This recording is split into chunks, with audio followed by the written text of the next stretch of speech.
오늘이 교회 절기적으로는 어버이 주일입니다. 하지만은 어버이 주일을 지켜야 될 자녀들은 온데간데 없고 전부 어버이들만 앉아 있어가지고 어버이날의 의미가 별로 없고, 지난 어린이 주일도 어린이가 없어가지고 별로 의미가 없이 자꾸 이렇게 지나는데, 우리가 교육부를 위해서도 기도하고 또 우리 더 많은 교인들을 위해서도 우리가 기도하고 또 전도에 힘써야 될 것 같습니다. 우리가 예수님의 생애를 생각해 보면은 대부분의 사람들이 아쉽게 생각하는 부분이 있습니다. 그게 뭔가 하면은 예수님께서 이 땅에 33년간 사셨거든요. 그러니까 예수님께서 십자가에 못 박혀 돌아가실 때 나이가 33살이었습니다. 그러면은 예수님께서 복음을 전하신 기간은 얼마나 되느냐? 흔히 우리가 공생애라고 이야기를 하는데 그것은 3년밖에 되지를 않습니다. 그래, 예수님 나이 30이 되었을 때부터 복음을 전하기 시작을 했다는 겁니다. 그러면은 30년 동안은 예수님이 뭘 하셨느냐? 예수님의 30년은 무엇이냐? 이렇게 우리가 생각할 때에 한마디로 가정에 계셨다, 집에 계셨다, 이렇게 생각할 수가 있습니다. 그러면은 많은 사람들이 예수님께서 10대 초반이나 좀 젊었을 때 일찍이 복음을 전해가지고 공생애를 10년이나 20년이나 길게 했으면은 더 많은 사람들에게 복음을 전할 수 있지 않았겠느냐 하는 그런 아쉬움을 갖고 있습니다. 하지만은 예수님은 30년 동안 집에 계셨다는 거예요. 자, 그러면은 그 예수님의 30년을 어떻게 표현할 수 있느냐? 제일 첫 번째로는 가사를 도왔다는 거예요. 집안 일을 도왔다는 거예요. 예수님의 아버지가 하는 일이 목수의 일이었습니다. 그 일을 도왔습니다. 그렇기 때문에 오늘 우리가 봤던 본문 55절에서 동네 사람들이, 마을 사람들이 예수님을 보고 하는 이야기가 목수의 아들이 아니냐, 그거 같이 이야기를 한 거예요. 저게 예수가 아니냐 이렇게 말하지 아니하고, 이름을 말하지 아니하고 그 아버지 직업을 이야기를 했습니다. 그러면서 그 아들이 아니냐 이렇게 이야기를 했다는 것은 예수님께서 아버지가 하는 일을 많이 도왔다는 거예요. 마을 사람들이 보기에도 지나가면서 오면서 봐도 아버지와 같이 일을 하고 있고, 어제도 오늘도 작년에도 지난달에도 항상 아버지 곁에서 목수가 되어서 일을 하고 계시는 아버지 곁에서 아버지 일을 돕고 있었기 때문에 목수의 아들, 이와 같이 이야기를 했다는 것입니다. 그렇기 때문에 우리가 세상을 살아가는 동안에는 집안 일을 어떻게 해야 되는가 하는 답을 여기서 얻을 수가 있습니다. 물론 우리가 성도가 돼가 아버지가 술집했다고 거기에 충성하고 그걸 대물림 받아가지고 이렇게 영업을 하면 안 되겠죠. 그러나 대부분의 일들 속에서는 우리가 가사에, 가정에 충실해야 된다는 겁니다. 예수님이 33년간 사시면서 30년 동안 집안 일에 충실하신 걸 보면은 가정이라는 것이 얼마나 중요한가 하는 것을 우리가 생각을 해볼 수가 있습니다. 신명기 속에서 이와 같이 말씀합니다. 신명기 27장 16절에 그의 부모를 경홀히 여기는 자는, 그래, 부모를 가볍게 여기고 부모를 홀대하는 그런 자는 저주를 받을 것이라. 여러분, 성경에 저주 받을 것이라는 표현이 몇 군데 없습니다. 그런데 여기서 아주 막 저주를 퍼붓습니다. 저주를 받을 것이라 할 것이요 모든 백성은 아멘 할지니라. 그래, 이 말을 듣고 아멘 할 자가 그렇게 많지 않겠죠. 그래서 신명기 저자가 아멘 해라, 이 말에 따라야 된다, 그와 같이 이야기를 한 거예요. 성경에 아멘을 강요한 것도 몇 군데 없습니다. 그런데 부모를 긍휼히 여기는 자에게는 저주가 있을 것이다 이렇게 말을 하고, 그걸 듣는 모든 백성은 아멘이라고 화답하라, 그와 같이 이야기를 할 만큼 가정이라는 것을 중요하게 생각해야 된다는 것을 말했습니다. 여러분, 세상에 부모하고 등지고 사는 사람 중에 세상 제대로 살아가는 사람 거의 없습니다. 없습니다. 오죽했으면 부모가 포기하고 부모가 내버려둔 자식이 되었겠느냐, 이렇게 생각을 해보십시오. 우리나라에도 아직까지는 그래도 사형제도가 있습니다. 여러분, 사형을 시킬 때에 제일 마지막으로 면회할 수 있도록 해주는 사람이 부모입니다. 자식이 아니고 배우자가 아니라 부모를 만나게 합니다. 왜 그럴까요? 부모의 비중이 그만치 크다는 거예요. 그렇기 때문에 낳아주고 길러준 부모와 등지고 산다, 이게 인간 이하입니다. 성경 속에서 오늘 조금 전에 봤던 신명기 말씀 속에서 보십시오. 저주를 받을 것이라 그랬는데 그가 세상에서 잘 먹고 잘 되겠습니까? 오늘 이 자리에 계신 분 대부분이 부모님이 다 이미 소천을 하시고 안 계시고 그런 분들이 많은데, 여러분, 부모님이 살아계신다 그러면은 부모님에게 충성하십시오. 최선을 다해서 세상 사람들이 말하는 효를 행하십시오. 그것이 성경적이고 그것이 크리스찬의 삶입니다. 두 번째로, 예수님의 30년은 동생들과 더불어서 살았다는 겁니다. 55절 56절 가운데 보면 그 형제들은, 그래 마을 사람들이 예수님을 보고 저거 목수의 아들이 아니가 그러면서 이제 그 예수님의 형제들을 이야기를 하는데, 야고보, 요셉, 시몬, 유다라 하지 않느냐. 또 그 누이들은 이름을 안 썼어요. 남동생들은 이름을 이렇게 표현을 했는데, 그냥 그 누이들은 다 우리와 함께 있지 아니하냐, 동생들과 더불어 지냈다는 것입니다. 그러니까 여러분들 동생하고 같이 이렇게 크는 과정에서 동생에게 화를 내지 않고 동생을 때려보지 않고 이렇게 자란 사람이 거의 없을 것입니다. 다 화가 나는 경우가 있고 정말로 분노 감정이 일어나는 답답한 경우가 있을 것입니다. 그런데 동생의 수가 이렇게 많게 되면은 그 답답함이 얼마나 더 있겠습니까? 예수님은 어느 정도까지 답답했는지를 가늠해 볼 수 있는 말씀이 마가복음 3장 21절 이하 말씀 가운데 나타나 있는데, 예수님께서 성전에서 손 마른 자를 고치시고 또 한 번도 들어보지 못한 그런 천국 말씀을, 천국 복음을 전하고 하니까 마을 사람들도 이상하다, 저게 공부를 한 적이 없는데 저게 저렇게 말을 잘하네, 이렇게 생각을 하고, 심지어 예수님의 친척들은 예수님을 보고 미쳤다고 그랬어요. 그래서 미친 형 잡으러 가자.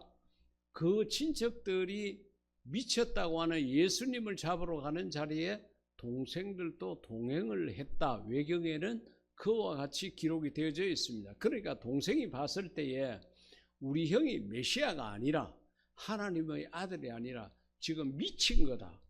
동생들의 생각 속에 그런 생각이 들 만큼 예수님과는 마음의 거리가 멀었습니다. 다행히 야고보는 예수님이 부활하시고 난 다음에 우리 희아가 메시아가 맞네, 그때서야 예수님을 믿고 그가 사도가 되고 예루살렘 교회의 큰 지도자가 되었습니다.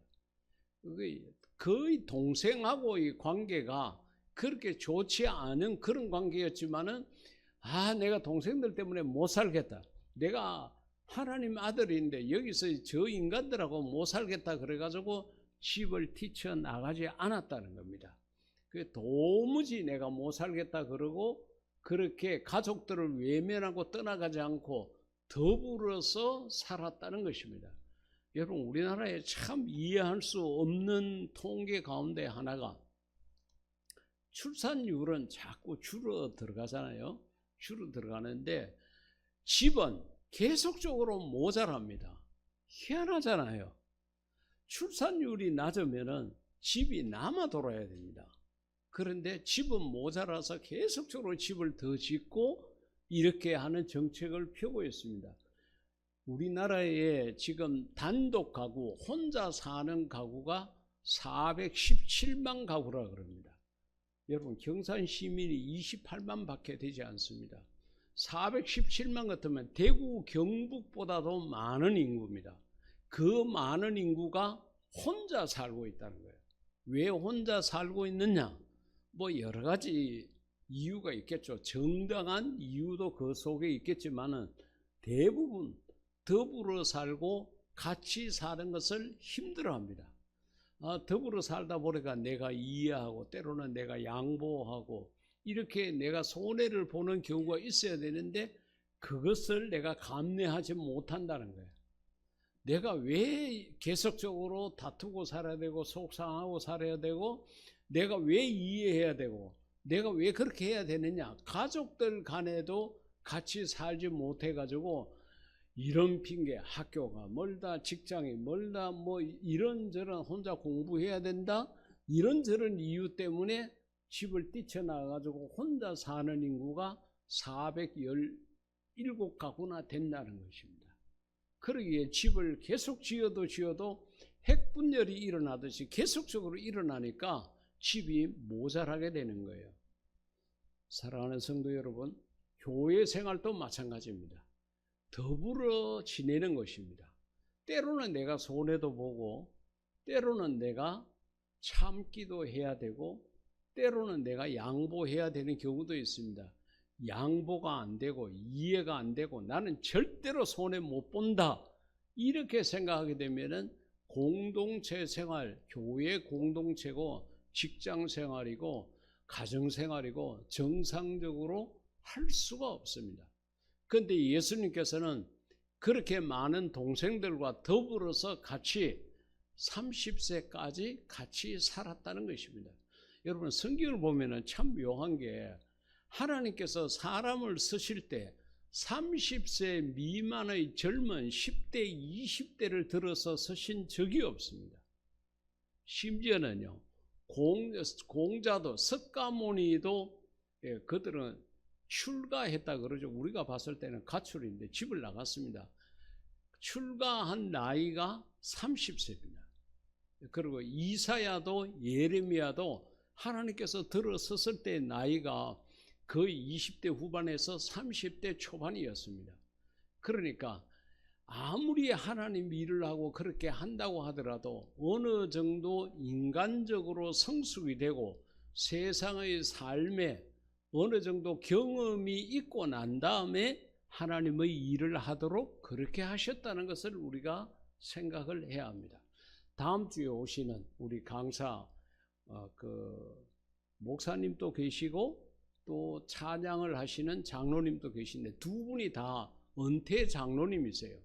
은퇴하시고 난 다음에 신학을 하셔가지고 목사가 되셨고 은퇴를 하시고 난 다음에 찬양을 통해서 하나님 앞에 영광을 돌리고 복음 전하는 일에 전적으로 매진하고 계시는 두 분 은퇴 장로님이십니다. 여러분, 어떻게 생각하면은 그 찬양을 하시는 장로님은 이태리까지 가서 성악을 전공하신 장로님이세요. 그러면은 젊을 때에 그렇게 많은 시간과 노력과 돈을 들여가지고 외국에까지 가서 여러분, 이태리에 성악 공부하러 가는 입학 자체가 어렵습니다. 굉장히 어렵습니다. 거기 가서 그렇게 공부를 했으면 한국에 와서 뭐 음악 학원이나 해가지고 돈이나 벌고 노후에 편하게 살지 뭐한데 찬양하러 이렇게 다니고 그렇게 하느냐 이렇게 생각할지 모르지만은 제가 그 아내 되시는 권사님을 지난달 극동방송에 갔다가 방송 진행자로 만났어요. 그 권사님이 말씀을 하시는데 이 두 장로님이 다 은퇴하시고 난 다음에 선교에 대한 사명을 받은 거예요. 그래서 이제 한 분은 신학을 해가지고 그렇게 목사가 되어서 말씀을 전하시고, 또 찬양을 하는 장로님은 찬양을 이렇게 하러 이렇게 교회마다 어디든지 오라 그러면 가는데 지금 심지어는 지금 주일 예배는 어디 가서 드리는가 하면은 섬 지역에 교인이 3명밖에 없는 곳에 가서 권사님이 반주하시고 장로님 찬양하시고 목사님이 말씀을 전하시고 이렇게 예배를 드리고, 그 다음에 세계 곳곳에 선교할 곳이 있으면 어디든지 가서 찬양으로 또 말씀으로 복음을 전한다 하는 그 이야기를 들었습니다. 그래서 제가 그러면 저희 교회도 한번 오실 수 있나요? 부탁을 했고, 저희 교회 교인들이 주일날 몇 명이 없는데 오실 수 있느냐 그러니까 우리는 주일날 3명이 모이는 섬교회를 일부러 찾아가서 예배 드리고 이렇게 한다고 말씀을 하시기에 제가 다음 주일 이렇게 초청을 한 것입니다. 여러분, 그렇게 되기까지 은퇴 장로가 되고 새롭게 신학을 할 때에 가족들의 협의가 없으면, 배우자와의 협의가 없으면 이 나이에 이제 늙어가지고 무슨 목사가 되려고 그러냐, 뭐 이렇게도 비난받을 수 있고 여러 가지 일들이 있을 수 있지 않겠습니까? 우리가 그림이 그려지잖아요. 그럼에도 불구하고 온 가족들이 한 마음이 되어서 목사가 되도록 공부하는데 힘이 되어주고, 또 이렇게 찬양사에 가는데도 걸음을 같이 하게 됐다는 것입니다. 적어도 이 정도 가족들 간에는 이 정도의 이해가 있고 협력이 있어야 진정한 가정이 되는 것입니다. 예수님께서 그 별난 동생들과 같이 지내면서도 예수님께서 이제는 내가 아버지한테 어느 정도 목수 기술을 배워가지고 독립해도 되겠다, 어디 가도 내가 이 기술을 갖고 먹고 살 거다 하고 뛰쳐나가지 아니하고 동생들과 더불어서 같이 지냈다는 겁니다. 혹시 성도 여러분들 가운데 가족들과 같이 지내기에 불편하고 힘든 게 있습니까? 예수님을 생각하십시오. 그리고 하나님의 말씀을 생각하면서 때로는 양보하고 때로는 내가 손해보는 일이 있더라도 가족들과 더불어서 함께 지내는 그런 우리 성도님이 되시기를 주의 이름으로 부탁을 드리겠습니다. 세 번째로는 예수님의 그 30년은 하나님의 때를 기다렸다는 것입니다.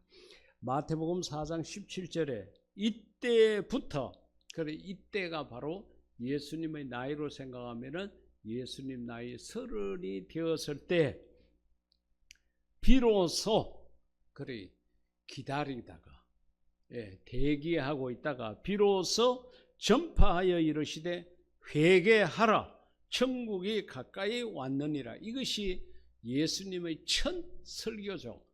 여러분, 이 메시지는 오늘 지금 우리가 생각해도 지금 또 딱 이 메시지가 우리에게 맞는 메시지입니다. 그렇게 예수님께서 설교하셨다고 기록을 했습니다.